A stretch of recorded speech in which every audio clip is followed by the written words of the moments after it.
Many years ago, I was in a television series called Doctor Who, and people would always ask, when you went into Doctor Who, did you think you were entering a sort of something that would be there forever?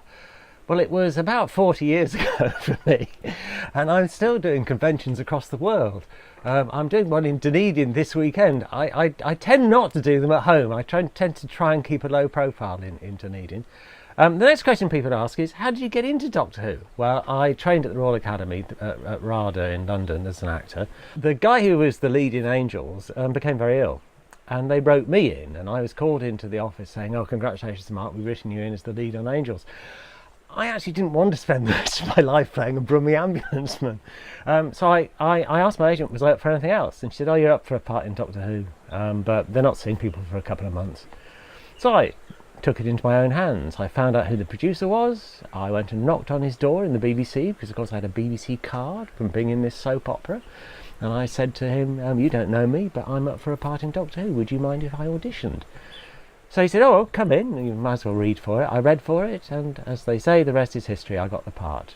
So my Doctor in Doctor Who was Peter Davison, who people will also know from, he just starred in All Creatures Great and Small. And this was a clever ploy by the producer of Doctor Who. So they brought in Peter from All Creatures Great and Small. They brought me in from a soap opera, and they were trying to attract other audiences, grow the audience to Doctor Who. I mean, amazingly, there were very few television channels in those days in the UK. I think there were 5, maybe 4. BBC1, BBC2, ITV and Channel 4. And we were on weekday nights at 7:30. Talk about prime time. So we were getting 12 to 13 million viewers. So that was another thing. You were recognised in the street all the time. I played a rather nasty character in Doctor Who when I came into it. I was trying to kill the Doctor, and children would run screaming from me in the supermarket. I was a horrible man, and they dyed my hair this bright copper red, and I was told it would wash out. It made me instantly recognisable. Of course, it didn't wash out at all. I ended up having copper red pillows for the next 2 years of my life. And I lived on a boat at the time, on the canals. I'd cycle across on my bike back from the BBC to my boat, and children were screaming, hello, Turlo, there you go, hello, Turlo. And it was impossible. It was, anonymity went out the door. And amazingly, people still do recognise me. I think it's amazing, because amazingly, I've changed somewhat in the last 30 years.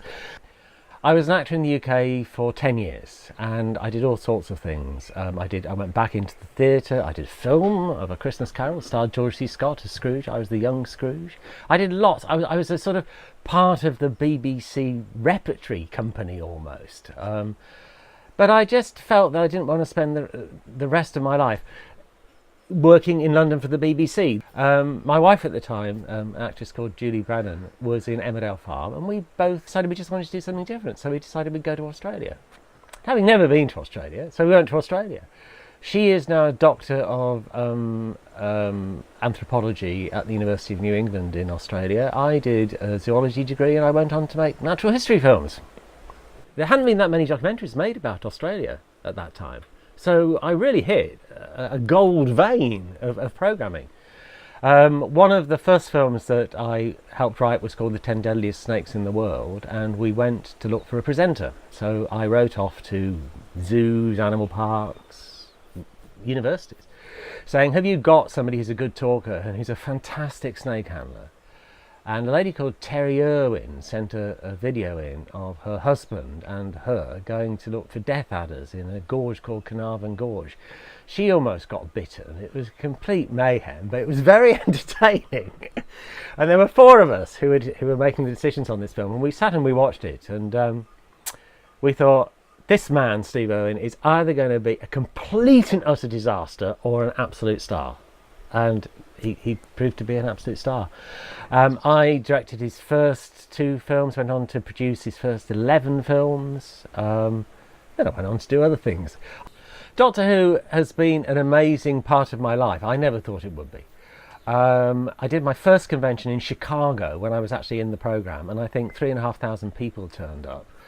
And we had security guards, and it was absolute madness. It was like being a pop star. We were ferried around in stretch limos. It was completely ridiculous. English actors aren't treated like that. We're expected to arrive on the bus usually. It's only American film stars who get stretch limos. And since then, I don't do as many conventions as some other people because I have a proper job. I'm a TV producer. You got to concentrate on one thing. But this year I'm doing one in America, one in Germany, and one in Dunedin. And I'll probably do a couple in the UK.